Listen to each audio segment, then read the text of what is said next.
Okay, settle down, settle down. Yo, what is up, guys? It's your boy Fam Aura, back here with another video. And for today's video, we're gonna be reacting to Mr. Nightmare. Three true Ding Dong Ditch horror stories. So yeah, we're gonna be reacting to that. But before we start the video, I just wanted to say, coronavirus is really having an effect on the society, affecting tons of people. So hopefully people can get better. So just appreciate the moments with your family. Appreciate that you're living, and appreciate that you're happy, and then you're living, and you're here. So I just wanted to get that off my chest. So without further ado, let's head on to the video.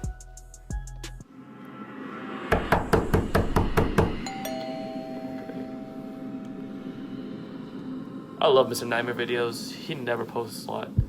He posts every 2 months. He doesn't post for a long time, so I'm kind of excited. My old friends and I would partake in when we were young was Ding Dong Ditch, where you run up to someone's door, knock or ring the bell, then run away or hide. We'd do it from time to time when we were feeling mischievous or bored. At the time, someone moved across the street from my friend Stefan, who lived a block down from me. He kept telling us how sketchy it seemed. No one would ever see them leave their house. The blinds were always closed at every window, and there were never any lights on. Yet there was always a red Toyota pickup truck in the driveway all hours of the day. Extremely No sketchy. one really seemed to know who was living there or what they looked like. So one night we thought it would be a good idea to target it while we were out ding dong ditching. Bro, that's already a red flag. I mean, why would you go to a house that has nobody? That's sketchy. Clearly they have the kids, but horror, they clearly haven't heard of horror stories before. You could have done it to any house, but they had to do it to this house. But whatever. My friend Jake and I hid behind a nearby car while Stefan ran up to the door. We could tell he rang the bell 5 times, and we chuckled because of it. He finally ran for cover in a bush separating that property from the neighboring property. We waited for the door to open, but alas, it never did. So Stefan ran back to the door and rang it a bunch more times, probably closer to 10 rings this time. As he ran for his same hiding spot, I noticed the curtains to one of the front windows move a little bit. Ooh, I didn't see anyone's face, but that confirmed someone was inside the house.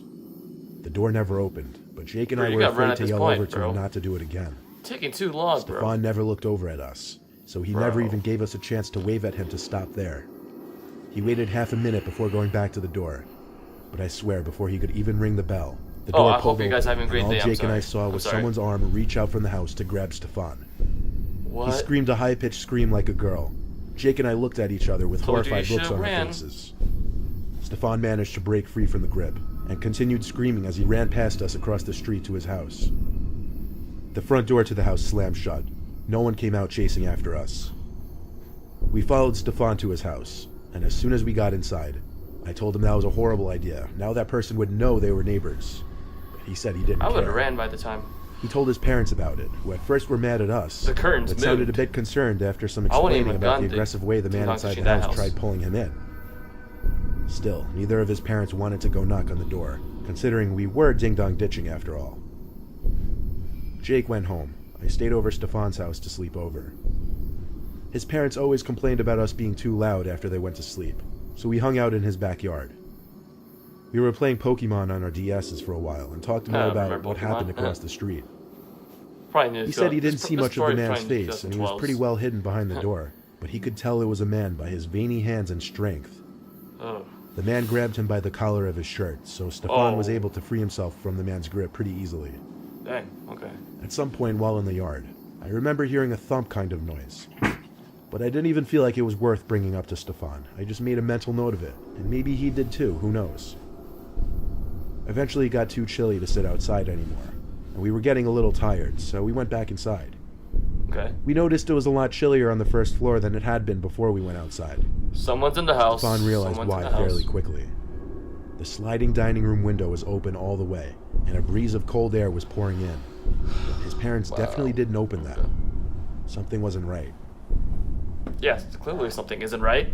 There was the sound of a footstep or something falling on the carpeted floor above us, in Stefan's room. It set him off screaming for his parents. The house has a very open layout, so of course they heard him and came rushing out of their room, confused and worried as hell. We pointed at the open window, then said someone's in his room upstairs.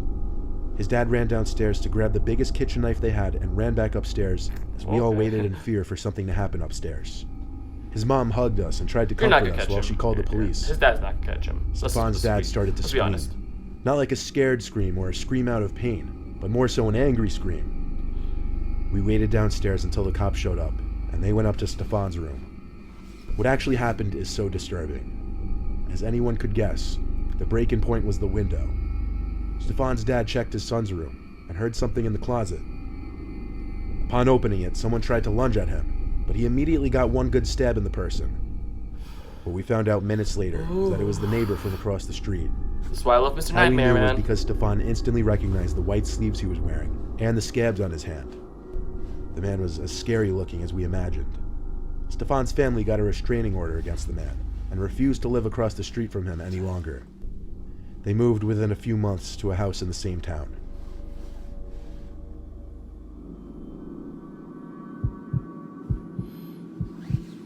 Oh man, if I was in that situation, man, I'd be This is a story scared that as happened heck, a few days bro. ago. Like, no cap. My friends and I really like to do some crazy things such as ding-dong ditching, which is what we were doing on Friday night. I have refer to never my ding-dong friends ditched as before, C, 'cause I'm a good D, kid. E, A, and Ben. There was this one corner house maybe not on the an best opening kid, to a but cul-de-sac. I'm a pretty good My kid. friend E said I should ring the bell. So I did it because I was not the kind of person to not do something just because I might get in trouble for it. So I walked up to the those type stoop of and kids. knocked on the door Just kidding, and just ran. kidding. We ran maybe 3 houses down behind a car so we could still get a good view of the house we just did. The guy came outside, walked around, and I think spotted either myself, E, or Ben. So he screamed "hey" at us, and we ran like normal if this happened. We all laughed it off like we usually would. Then we all agreed like a bunch of idiots that we would do the same house again. So we walked around the street to Yeah, the house, clearly. and we all Bunch of debated who idiots. should ring. Why would you go to the same I house, didn't man? because I just did like the last 3 houses. A lot of sketchy So we people all out there. agreed Ben should do it. So there went Ben up to the door, knocked, and ran.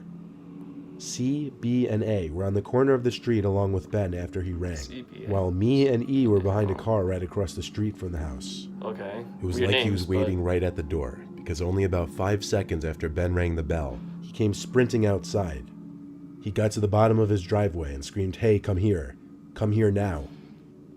But... That was my cue to run, no. so I sprinted as fast as I could to the corner and around the block. I Good kept on decision, good sprinting decision. until I caught up to Ben, C, A, and B.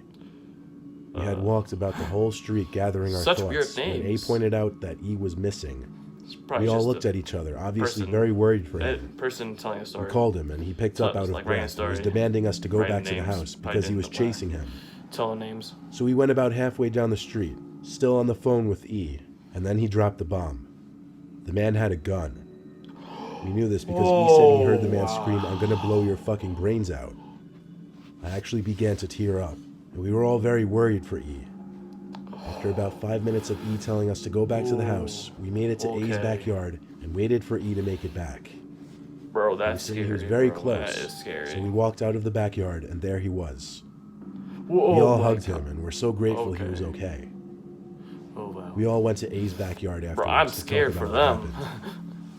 The first thing E said was that he got the whole thing on video, so he showed us. Oh! Yeah, I actually had a video.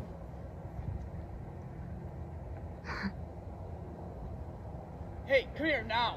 Come here Never now. seen Mr. Nightmare do this before. Come here. Bro, my heart's racing, bro. I'm not in this situation, bro.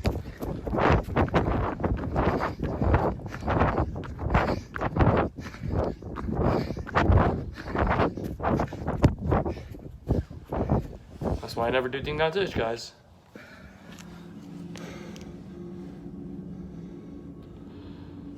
I'm overreacting to this, bro. Honestly. So what happened that I was completely unaware of was that when I ran away from behind the car, the man started chasing me. Then E apparently got up and ran the opposite way, kind of putting the man in a pickle as to who he wanted to go after. He chose E, and he ran from him almost all the way down the street before hiding under a car until he felt it was safe to run back. This was the most insane night of my life, and I couldn't thank E enough, because if it weren't for him, who knows what that guy would have done to me if he had caught up. That's crazy, bro. Oh my gosh. But it's good, man. It's good. Okay, last story, guys. Last story. I was a very sheltered child, and I didn't really start going out until college, really. High school, I kind of never really went out much, so when the opportunity to do something slightly rebellious came about, I would jump on it. My cousin Rob, who was infinitely cooler than me, would hang out with me in my days before college. He'd always be down to go out and get into trouble. There was this one time he called me and told me to meet him at his house. We'd be going ding-dong ditching. I brought along my flashlight just because it was dark, and there weren't many streetlights in the neighborhood. He also brought along 2 walkie-talkies and handed me one. Houses were also a little further between than your typical suburb. Okay. Rob led the way down the road, yelling things, hitting stop signs with his hands. He always had a lot more energy than me. We veered off the street and cut through some trees onto someone's property. There was nothing but a single walkway lamp on. No lights on inside or outside the house. Again, Rob told me to run around back and wait for his signal to ring the backyard bell. He was trying to make the homeowner run back and forth, not knowing where to go. We tested the walkie-talkies and they were all good. I waited in the backyard of this property. It was extremely dark and quiet back there. To be honest, I was really scared. The only thing I hate about Mr. Nightmare videos gave is the go-ahead to ring he's right so after he rang the bell a unpredictable. bunch of Like times. he might do a jump scare He rang one it twice, video, then ran for cover and then behind like a bush. he might not do I waited another. in that bush and walkie-talkie So around, that's seeing if kind of anyone like had come out why I front. like him, because like, Negative. it makes it more interesting. I told him it was more looking the same in the mysterious, so. back. After a minute, he told me to go to the back door. I looked into the huge back window to see if I could see inside. There was this tall-looking piece of furniture right in front of the window, Okay. and there was this red flashing light in one corner of the room. That was about all I could see. Rob rang the bell a bunch of times again. I feel like I there's heard a it jump from where I scare was here. crouching. I could feel It was it. my turn.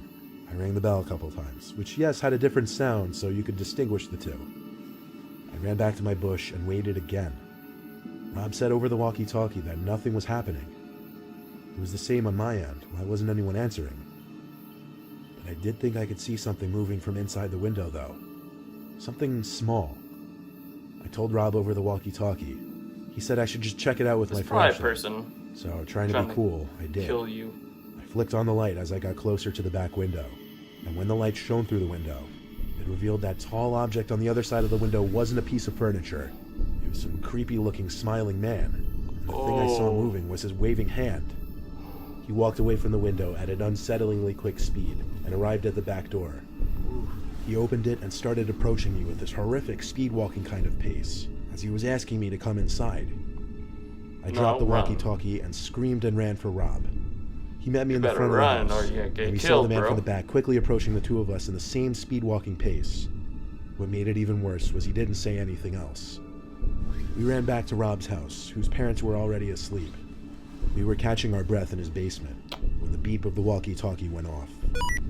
There was a breathing from the other walkie-talkie, then an old man's voice whispering, "Where are you kids?"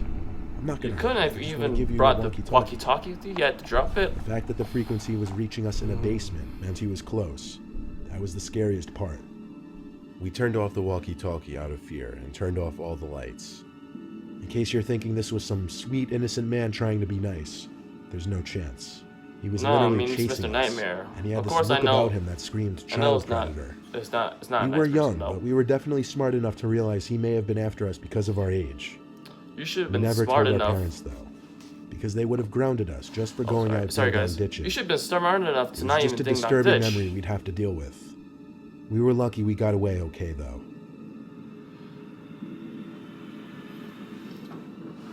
Okay.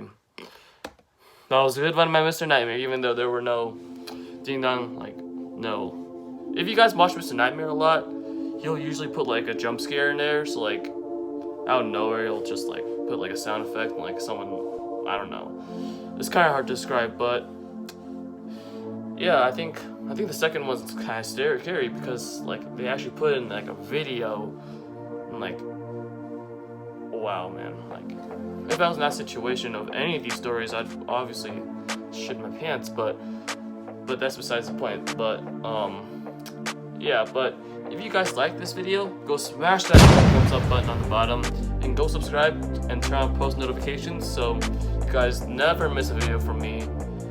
And yeah, if you guys have any other videos you want me guys, if you guys want me to react to, leave them in the comments below, and I'll see you next time. Peace, homies.